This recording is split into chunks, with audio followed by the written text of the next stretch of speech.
بنا دے نیک مجھے نیک دے بنا یا رب بنا یا رب۔ الحمدللہ رب العالمین والصلاة والسلام علی سید الانبیاء والمرسلین، اما بعد فاعوذ باللہ من الشیطان الرجیم، بسم اللہ الرحمن الرحیم۔ الصلاة والسلام علیک یا رسول اللہ وعلی آلک واصحابک یا حبیب اللہ۔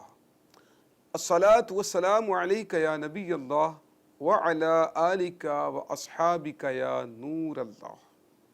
مدنی چینل کے ناظرین، ایک بار پھر آپ کو اپنے سلسلے آداب زندگی میں خوش آمدید کہتے ہیں۔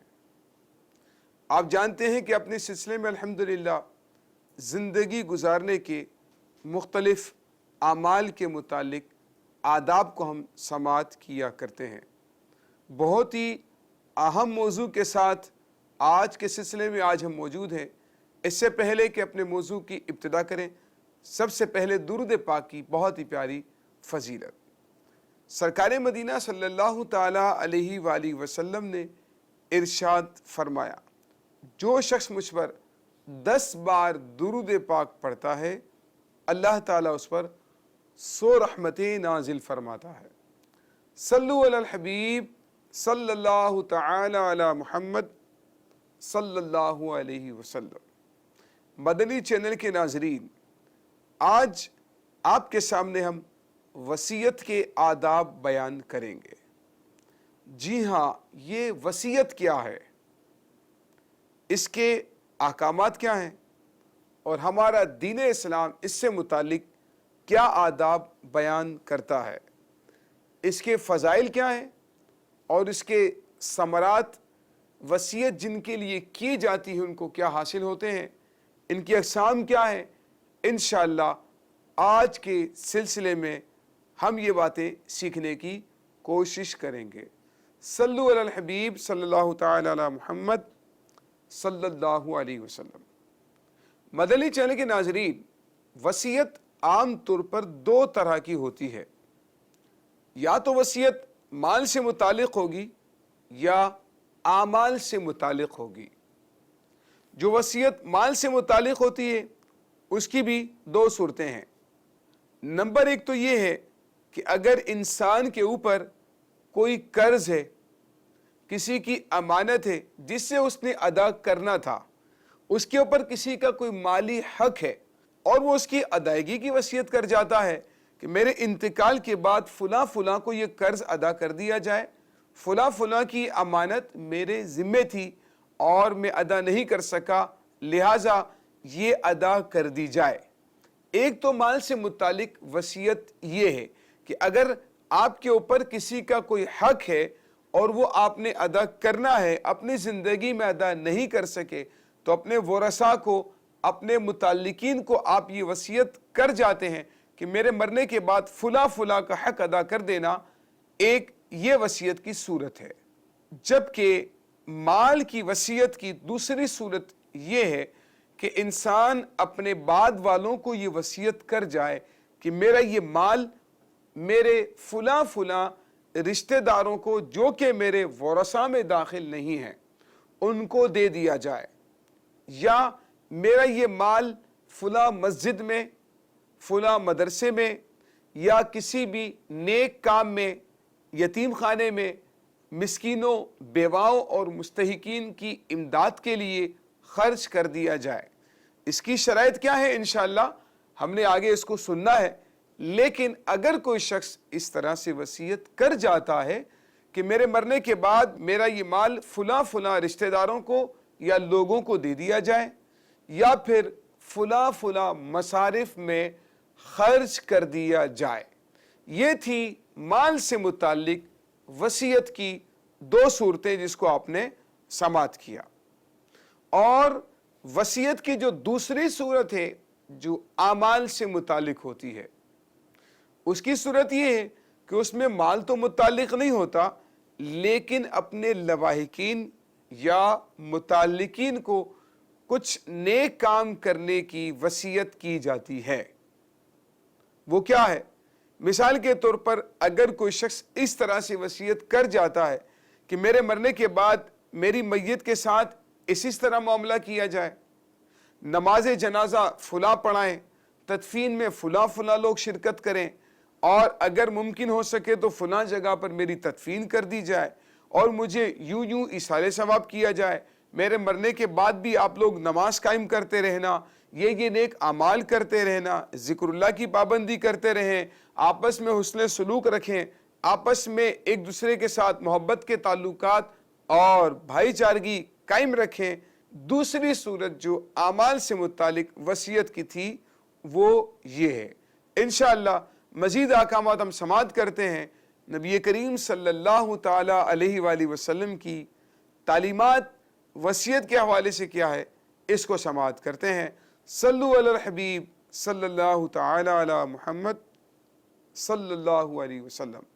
حضرت عبداللہ ابن عمر رضی اللہ تعالیٰ عنہما سے روایت ہے، سید عالم صلی اللہ تعالی علیہ وآلہ وسلم نے ارشاد فرمایا، کسی مسلمان کو ایسا نہیں چاہیے جس کے پاس کوئی ایسی چیز ہو جس میں وہ وصیت کر سکتا ہو، لیکن 2 راتیں ایسی گزار دے کہ اس میں وہ وصیت نہ کرے۔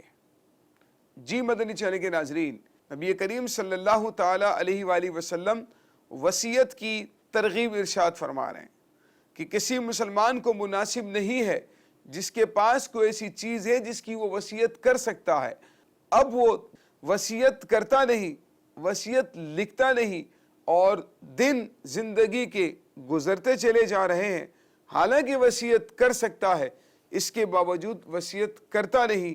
اسی لیے نبی کریم صلی اللہ تعالی علیہ وآلہ وسلم نے اس کی اہمیت کو اجاگر فرمایا۔ ایک اور حدیث پاک حضرت جابر رضی اللہ تعالیٰ عنہ روایت کرتے ہیں، سید عالم صلی اللہ تعالی علیہ وآلہ وسلم نے ارشاد فرمایا، جو اچھی وصیت پر مرا وہ دین کے راستے پر اور سنت پر مرا، اور تقوی اور شہادت کی موت اور بخشا ہوا مرا۔ یعنی جو اچھی وصیت کر کے جاتا ہے، حضور سید عالم صلی اللہ تعالی علیہ وآلہ وسلم فرما رہے ہیں، وہ دین پر مرا، سنت پر مرا، تقوی اور شہادت کی موت مرا، اللہ تبارک و تعالیٰ نے اسے بخش دیا۔ تو لہٰذا بظاہر چھوٹا سا عمل ہے، لیکن یہ قانون شریعت ہے۔ وصیت کو شریعت نے قانون بنا دیا کہ جو شخص وصیت کر کے مرتا ہے، اللہ تبارک و تعالیٰ اسے تقوی اور شہادت کی موت عطا فرماتا ہے اور اسے بخش دیتا ہے۔ اچھی وصیت سے مراد یہ ہے کہ وہ اپنے مرنے کے بعد اپنے مال کی وصیت فقراء کے لیے، مستحقین کے لیے، مسجد، مدرسہ، کسی اچھی جگہ پر استعمال کرنے کے لیے صرف کر جاتا ہے۔ اگرچہ اس کی کچھ شرائط ہے جس کو ہم نے آگے سماعت کرنا ہے کہ وصیت کتنی کی جا سکتی ہے اور کتنی مقدار میں کی جا سکتی ہے، اس کی شرائط اور آداب کیا ہیں، انشاءاللہ ہم آگے اس کو سماعت کریں گے۔ لیکن ایک بات یاد رکھیں مدنی چینل کے ناظرین کہ وصیت کے ذریعے سے کسی وارث کو محروم کرنے کی نیت نہیں ہونی چاہیے کہ یہ میں وصیت اس لیے کر کے جا رہا ہوں تاکہ میرے فلاں ورثہ کا حصہ کم ہو جائے۔ نہیں مدنی چینل کے ناظرین، اس کی اجازت نہیں۔ چنانچہ حدیث پاک میں حضرت انس رضی اللہ تعالیٰ عنہ روایت فرماتے ہیں، حضور سید عالم صلی اللہ تعالی علیہ وآلہ وسلم نے فرمایا، جو اپنے وارث کو اس کی میراث سے محروم کرے تو اللہ تعالیٰ اس کو قیامت کے دن جنت کی میراث سے محروم کر دے گا۔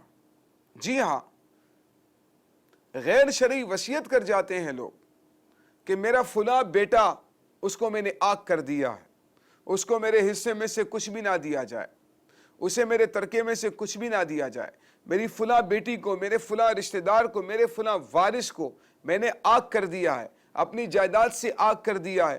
لوگ اخبارات میں اشتہارات چھپوا دیتے ہیں، لوگوں میں مشتہر کر دیتے ہیں کہ میں نے اپنے فلاں بیٹے کو آگ کر دیا ہے، اس کو میرے ترکے میں سے کچھ بھی نہ دیا جائے۔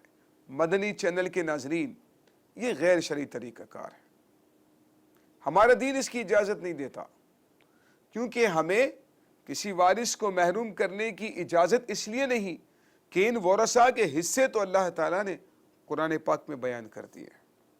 جی مدنی چینل کے ناظرین، آپ قرآن کریم کے اندر دیکھیے تفصیل کے ساتھ اللہ تبارک و تعالیٰ نے میت کے وہ لواحقین جو میت کے ساتھ دنیا میں متعلق رہے، اللہ تبارک و تعالیٰ نے ان کے حصوں کو قرآن کریم کے اندر بڑی تفصیل کے ساتھ بیان فرمایا۔ لہٰذا اب کسی کو اس بات کی اجازت نہیں بالکل بھی کہ وہ کسی وارث کو محروم کرنے کی کوشش کرے۔ مزید سماعت فرمائیے، نبی کریم صلی اللہ تعالیٰ علیہ وآلہ وسلم کے صحابی حضرت سعد بن ابی وقاص رضی اللہ تعالیٰ، فتح مکہ کا موقع تھا، آپ بیمار ہو گئے، نبی کریم صلی اللہ تعالیٰ علیہ وآلہ وسلم عیادت کرنے کے لیے تشریف لے کر آتے ہیں۔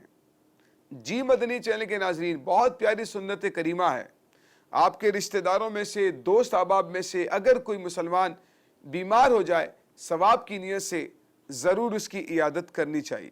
فرماتے ہیں کہ نبی کریم صلی اللہ تعالیٰ علیہ وآلہ وسلم میرے پاس تشریف لے کر آئے اور ارشاد فرمایا کہ کیا تم نے وصیت کر دی ہے؟ میں نے کہا جی یا رسول اللہ صلی اللہ تعالیٰ علیہ وآلہ وسلم۔ حضور سید عالم صلی اللہ تعالیٰ علیہ وآلہ وسلم سے میں نے پوچھا کہ یا رسول اللہ صلی اللہ علیہ وسلم، میرے پاس مال بہت ہے اور میری ایک بیٹی کے علاوہ میرا کوئی وارث نہیں ہے، تو کیا میں اپنا کل مال وصیت کر جاؤں؟ یعنی اپنا سارا مال کسی اچھے کام میں خرچ کرنے کی وصیت کر جاؤں؟ نبی کریم صلی اللہ تعالیٰ علیہ وآلہ وسلم نے فرمایا نہیں۔ میں نے عرض کی 2/3 مال؟ آپ صلی اللہ تعالیٰ علیہ وآلہ وسلم نے فرمایا نہیں۔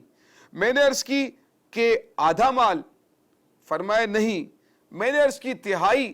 تو فرمایا تہائی، اور تہائی بھی زیادہ ہے۔ رشتہ داروں کو اگرچہ حاجت نہ ہو، لیکن جس کا جتنا حصہ شریعت نے مقرر کر دیا ہے اس کا حصہ اسے مل کر رہے گا۔ جی ہاں، اب یہاں سے ہمیں مسئلہ معلوم ہوا کہ اگر آپ ورثاء کے علاوہ کہیں اور اپنا مال خرچ کرنا چاہتے ہیں تو 1/3 میں آپ کو اجازت ہے، یعنی 1/3 مال میں آپ کو اجازت ہے کہ آپ وہ مال کسی نیک کام میں، کسی مدرسے میں، کسی مسجد میں یا کسی کار خیر میں استعمال کر سکتے ہیں۔ 1/3 سے زیادہ کی اجازت نہیں ہے۔ اگر کوئی شخص 1/3 سے زیادہ کی یا کل مال کی وصیت کر جاتا ہے اور کہتا ہے کہ میرا سارا مال فلاں جگہ پر، فلاں مسجد میں یا مدرسے میں دے دینا، اور ورثاء کو محروم کرنے کی کوشش کرتا ہے، تب بھی شرعاً اس کی جو وصیت نافذ ہوگی وہ 1/3 میں ہی نافذ ہوگی، 1/3 میں نافذ ہوگی۔ جو 2/3 ہے وہ اس کے رشتہ داروں میں جو ورثاء ہیں ان میں تقسیم کیا جائے گا ان کے حصے کے مطابق۔ 1/3 کا مطلب کیا ہے؟ مثال کے طور پر اگر 90,000 روپے ہیں تو اس میں سے 30,000 روپے کی وصیت کی جا سکتی ہے، اور جو 60,000 روپے ہیں اس میں سے ورثاء کو حصہ ملے گا۔ یہ ایک شریعت کا قاعدہ اور اصول ہے، نبی کریم صلی اللہ تعالی علیہ وآلہ وسلم نے اپنے صحابی کو یہی سکھایا۔ جو لوگ بری وصیت کر جاتے ہیں یا اپنے ورثاء کو محروم کرنے کی کوشش کرتے ہیں، ان کے بارے میں نبی کریم صلی اللہ تعالی علیہ وآلہ وسلم کی تعلیمات کیا ہیں؟ سماعت فرمائی۔ حضرت ابو ہریرہ رضی اللہ تعالیٰ عنہ سے روایت، نبی کریم صلی اللہ تعالی علیہ وآلہ وسلم نے فرمایا 2 مرد و عورت 60 سال تک اللہ تعالیٰ کی اطاعت میں اپنی زندگی کو گزار دیتے ہیں، اور اسی حال میں ان کی موت آتی ہے، لیکن وصیت جب کرتے ہیں تو وصیت میں کسی کو نقصان پہنچا جاتے ہیں، جس کے نتیجے میں اللہ تعالیٰ ان پر جہنم کو واجب کر دیتا ہے۔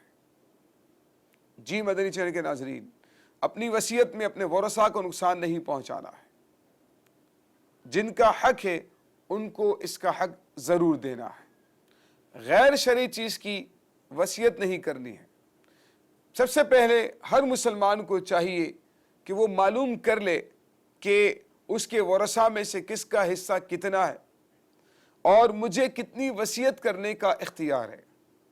جتنی وصیت کرنے کا اختیار ہے، جن کاموں میں وصیت کرنے کا اختیار ہے، اس کے مطابق وصیت ضرور کرنی چاہیے، اور یہ نیت فرما لیجئے کہ انشاءاللہ تعالی ایک رات بھی بغیر وصیت کے نہیں گزاریں گے۔ آپ کے پاس کروڑوں روپیہ ہونا ضروری نہیں ہے، اگر آپ کے پاس مال ہے تو مال کی وصیت کر سکتے ہیں، اگر مال نہیں بھی ہے تب بھی آپ وصیت کر سکتے ہیں۔ ہمارے بزرگان دین وصیت کس طرح فرمایا کرتے تھے، اور امیر اہل سنت نے الحمدللہ وصیت کس طرح فرمائی ہے، اس کو مشتہر کر دیا لوگوں کے سامنے کہ وصیت میری یہ ہے، اور ہماری ترغیب کے لیے بھی الحمدللہ اس کے اندر بہت سارے مدنی پھول موجود ہیں جس کے مطابق ہم خود بھی وصیت مرتب کر سکتے ہیں۔ مکتبۃ المدینہ سے حاصل کیجئے مدنی وصیت نامہ، الحمدللہ بڑا روح پرور، بڑا پرذوق الحمدللہ یہ وصیت نامہ ہے۔ ان وصیتوں کو پڑھتے پڑھتے ہو سکتا ہے کہ آپ کے اوپر دقت طاری ہو جائے گی، لیکن کم سے کم ہمارے لیے اس میں تربیت ضرور ہے کہ ہم نے وصیت کس طرح سے لکھنی ہے۔ مدنی چینل کے ناظرین، وصیت کرنے کا ایک انداز یہ بھی ہے کہ انسان اپنے مرنے کے بعد اپنے ساتھ نیک اعمال کیے جانے کی وصیت کرے۔ نبی کریم صلی اللہ تعالی علیہ وآلہ وسلم کے بڑے جلیل القدر صحابی حضرت امیر معاویہ رضی اللہ تعالیٰ کاتب وحی اور بڑا مقام اور مرتبہ، نبی کریم صلی اللہ تعالی علیہ وآلہ وسلم کی بڑی عظیم دعائیں آپ کے ساتھ، حضرت امیر معاویہ رضی اللہ تعالیٰ عنہ نے کیا وصیت کی، سبحان اللہ، سماعت کیجئے۔ تقریباً 78 ایئرز، 78 سال کی عمر آپ نے پائی۔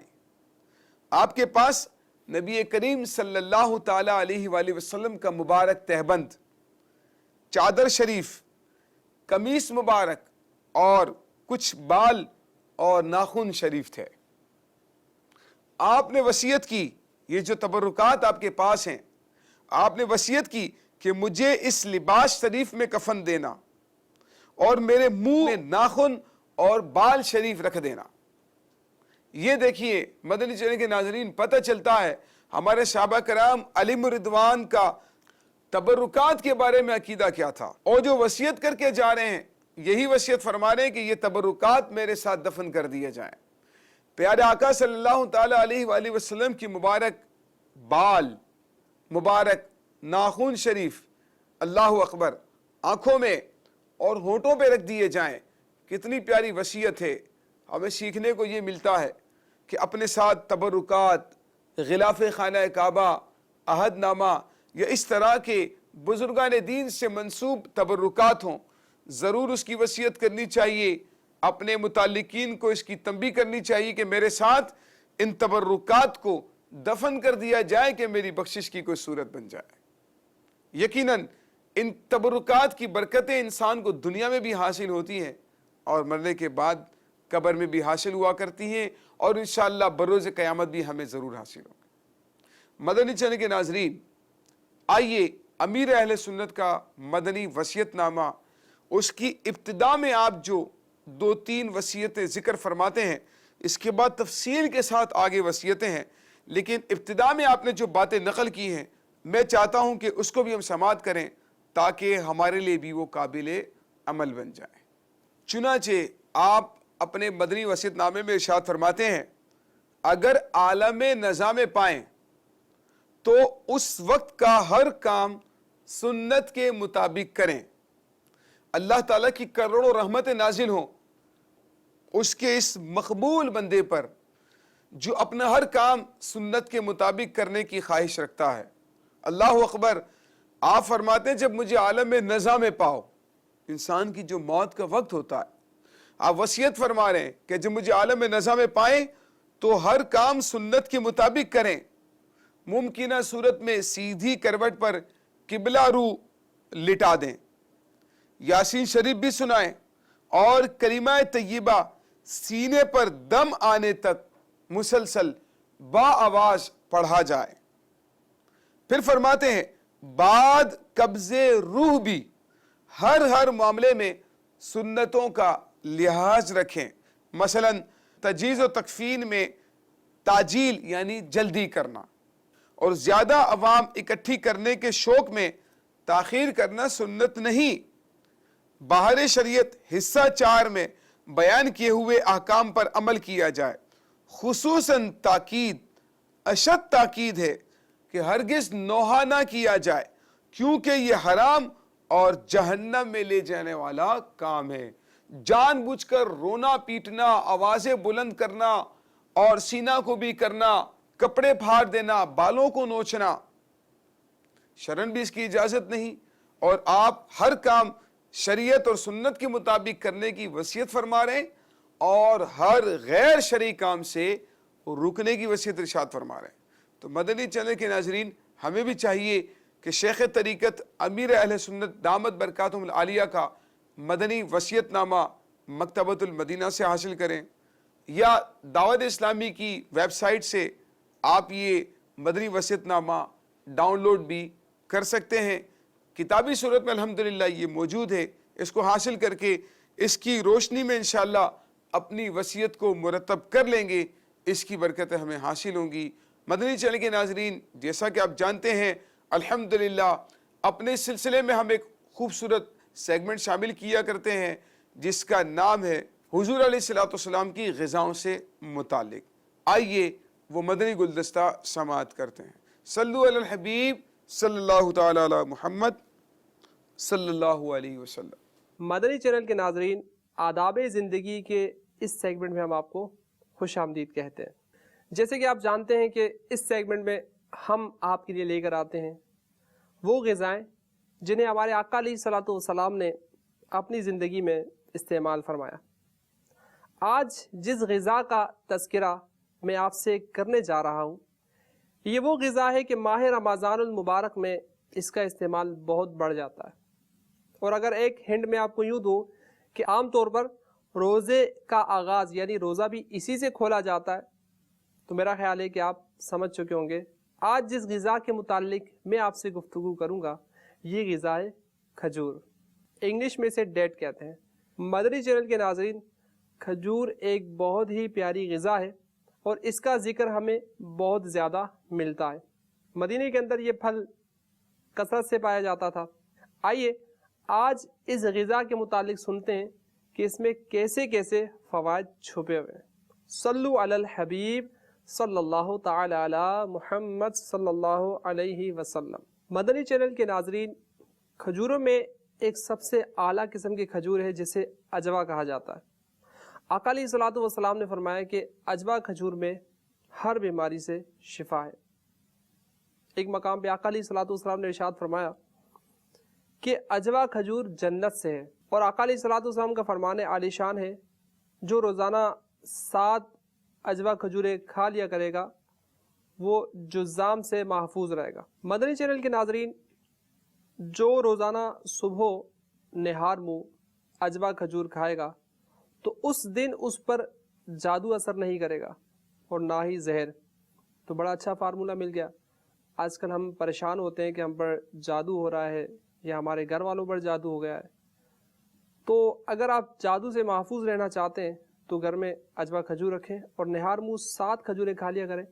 انشاءاللہ عزوجل آپ جو ہے وہ جادو سے محفوظ رہیں گے اور زہر کا اثر بھی آپ پر اثر انداز نہیں ہوگا۔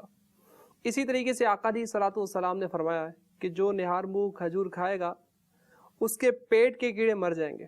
اگر کوئی شخص پیٹ کے کیڑوں کے مرض میں مبتلا ہو، عام طور پہ بچے اس مرض میں مبتلا ہوتے ہیں، تو نہار منہ انہیں بھی کھجور کھلا کر دیکھیے، اللہ نے چاہا تو اس میں شفا ہوگی۔ کھجور کھانے سے پیٹ میں جو بڑی آنت ہوتی ہے انسان اس کے درد سے محفوظ ہو جاتا ہے۔ اور اگر کوئی شخص بیمار ہو گیا ہے، بیماری کی وجہ سے کمزور اور لاغر ہو چکا ہے، تو وہ اگر جلد از جلد توانائی حاصل کرنا چاہتا ہے تو اس کے لیے کھجور بہت مفید ہے، اسے کھجور کھانی چاہیے۔ انشاءاللہ بہت جلد صحتیاب بھی ہو جائے گا اور توانائی بھی حاصل ہو جائے گی۔ مدنی چینل کے ناظرین، آج کی غذا بہت ہی پیاری غذا ہے۔ اپنے گھر میں کھجور رکھیے، خود بھی کھائیے، گھر والوں کو بھی کھلائیے، لیکن اس نیت سے کہ یہ ہمارے آقا علیہ الصلوۃ والسلام نے تناول فرمائی ہے۔ انشاءاللہ پھر اگلے سیگمنٹ میں آپ سے ملاقات کریں گے ایک نئی غذا کے ساتھ. تب تک کے لیے دیجیے اجازت. صلو علی الحبیب صلی اللہ تعالی علی محمد صلی اللہ علیہ وسلم. مدنی چینل کے ناظرین، حضور علیہ الصلوۃ والسلام کی پیاری پیاری غذاؤں سے متعلق سیگمنٹ آپ نے ملاحظہ کیا. اللہ تبارک و تعالی ہمیں ان باتوں کو یاد رکھنے اور عمل کرنے کی توفیق عطا فرمائے. آمین بجاہ نبی الامین صلی اللہ تعالی علیہ وآلہ وسلم. صلو علی الحبیب صلی اللہ تعالی علی محمد صلی اللہ علیہ وسلم. بنا دینے کے مجھے